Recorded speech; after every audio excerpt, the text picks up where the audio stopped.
Mass మహారాజా రవితేజ రెండు పండుగలకు రెండు సార్లు రిస్క్ చేయబోతున్నాడు.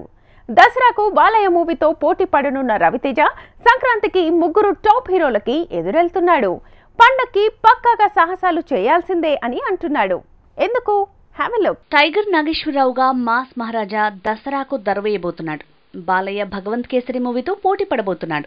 ఇలా దసరాకే కాదు సంక్రాంతికి కూడా రవితేజ పెద్ద రిస్కే చేస్తున్నాడు. మొన్న ధమాకా తర్వాత వాల్తేరు వీరయ్య అంటూ బ్యాక్ టు బ్యాక్ హిట్లు సొంతం చేసుకుని తర్వాత రావణాసురుగా వచ్చిన రవితేజ ఈసారి పండుగలకే రిస్క్ చేస్తానంటున్నాడు. ఫెస్టివల్స్ ని టార్గెట్ చేసుకుంటున్నాడు. దసరాకి సీన్ లో బాలయ్య మూవీ ఉన్న టైగర్ నాగేశ్వరరావుగా వస్తున్న రవితేజ సంక్రాంతికి పవన్, మహేష్, ప్రభాస్ తో పోటీ పడనున్నాడట. ప్రాజెక్ట్ కి ఇలాంటి ప్రెస్టీజియస్ మూవీ వస్తున్న సీజన్ లో ఈగిల్ మూవీతో రవితేజ దండెత్తనున్నాడట. అసలే పవన్ ఉస్తాద్ భగత్ సింగ్ తో సంక్రాంతికి టార్గెట్ చేశాడు. గుంటూరు కారం పట్టుకుని మహేష్ బాబు జనవరిలో బరిలో దిగనున్నాడు.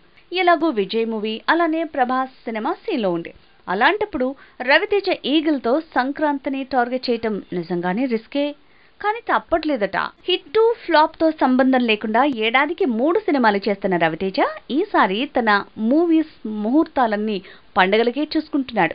దసరా, సంక్రాంతి, ఉగాదికి ఇలా తన సినిమాలను ప్లాన్ చేసుకున్నాడు. పోటీకి ఎన్ని మూవీస్ వచ్చినా పండగలే టార్గెట్ అంటున్నాడు.